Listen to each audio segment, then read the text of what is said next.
Hey everyone, it's Ash. I just want to say 2025 has been a rough year for I think about almost everyone. And for me, I know I probably haven't talked about like my struggles probably on YouTube, but well, not in a while. But I just wanted to like talk about a recap for this year and everything that happened in it. For starters, actually, the year started out really rocky with me as I actually kind of had my social media and everything exposed to my parents, and I had to, get rid of them for a day, but obviously I got it back, and I kind of just lost trust with them, and I don't know, a lot of things happened, and I was really stressed for a large majority of it because what was I gonna do if I lost my social media and I had lost all of my contact to my real friends and lost the trust that I had built between my parents. Another thing that I'd like to state is that when I had started this year, I had so many close online friends that I had talked to all the time, and now I feel like I only have like very few of them because I talk to my real life friends a lot more, and that's still not a lot, and I've just kind of self-isolated myself so much that I was unable to keep communication with anyone. And currently the only people I'm taking in 2026 with me, that I'm consistently talking to every day and calling them, is probably going to be the Lupin Trio and the DYT, which are people I had met either a few years earlier or literally near end of this year. And I'll probably talk about my relationship to them in the description of this video. And yeah, that I've stated is that I mentioned self-harm in the trigger warnings, and honestly this year started out pretty good for me. I had not relapsed, I was going great with my time until a certain point where I started feeling really down and I had lost all faith in everything. I got stressed, I was scared, I was panicked.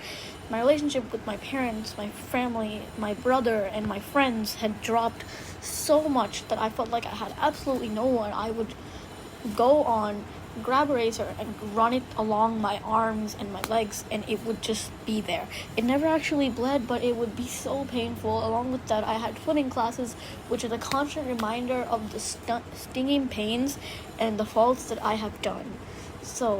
And it's always been really hard for me to make friends. I was never good socially. I was always that loud kid that no one ever wanted to talk to, and I understand, honestly, but I am really abrupt. I am not that easy to get along with. I have a victim complex, and genuinely I just can't seem to grasp that.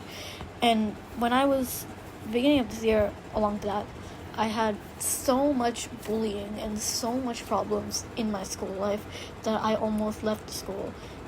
And in the midway, when they found out that it really did upset me how the they treated me, they just apologized and told them, "Oh, we were joking. We've gone through stuff like that too." And they proceeded to never change. I feel like my real life friends know exactly who I'm talking about when I say they, but it's fine, it's whatever. The biggest turning point for me was realizing that I am hypersexual. I don't know when, I don't know how, but for some reason I get urges and I don't know how to act on them, I don't know what to do, and it would be really, really hard for me to actually talk about this with anyone because I don't have anyone that understands how I'm feeling and what I'm gonna do about this. And it is just so hard because you know that when you're exposed to stuff like this as a young child, you're prone to get addicted, and that is what stresses me out because I never wanted for this to even happen. I've never gone on these websites, but I've seen pictures, I've seen art, and I don't know, it's just stuck with me. It never left, and I have been trying to stop. It's been so long, and I'm slowly getting better, and I'm really happy that this year started because I want this year to go fresh as possible. I don't want anyone to hate me for how I am now. I don't want them to actually beg me to change to be someone that I'm not. I really just want everything that involved me and hypersexuality and self-harm and everything, that all of that really weird sexual shit to be just over, and I'm just so tired and I don't know what to do. It's been with me for the entirety of a year now, and I'm so over it. I can't do this, and I've been trying. I'm really distancing myself from that kind of stuff. I'm doing so much better. I promise you that I am trying to do better, and what matters is I'm trying, I guess, right? Somewhere in the midst of 2025, I realized that maybe I have my own identity, my own gender, and my own sexuality that I should be able to embrace. And I was really calm about for a long time, saying like, "Oh, I'm a girl, I'll don't mind female pronouns, but I guess I'm not connected to femininity in the slightest. I know I've stated that I am non-binary and I don't mind any pronouns, but I just kind of felt more connected to masculinity in so many ways, and I don't know how to state it in that sense, but maybe if in some weird way you guys were to actually see me as a girl and a boy, I'd really appreciate it. I don't know, a lot of people didn't know kind of what I was, and I never really corrected them with it, only if they dead named me maybe, but for the longest time I just talk and let people decide whether I'm a girl or a boy, and for a really long time they kind of just thought I was a boy, and I don't know, I really thought this section wanted me to say that I'd appreciate if you guys were to call me a girl sometimes too. I really don't mind, and yeah, I know I sound like I'm gonna cry here, but I feel like I'm trying my best to hold it in right now.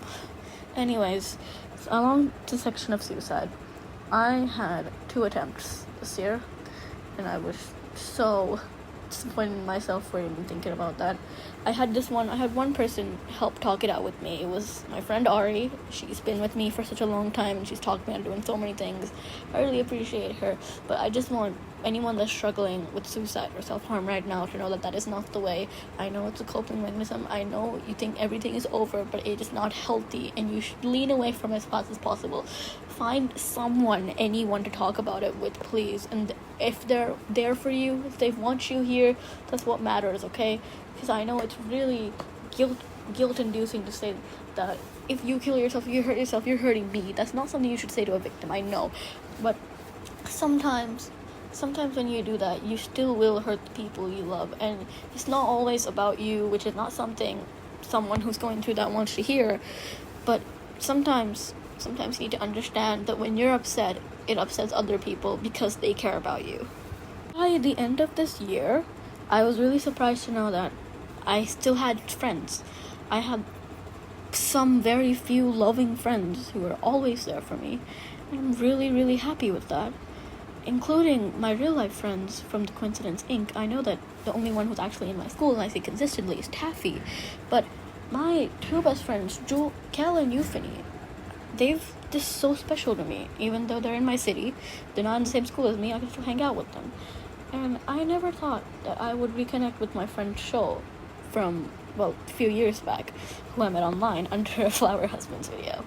I never thought I would reconnect with you, and I'm really appreciative that we're friends, and I'm really happy that you even introduced me to your friend Martin, because honestly, I just really glad that by the end of this year I have felt so much better.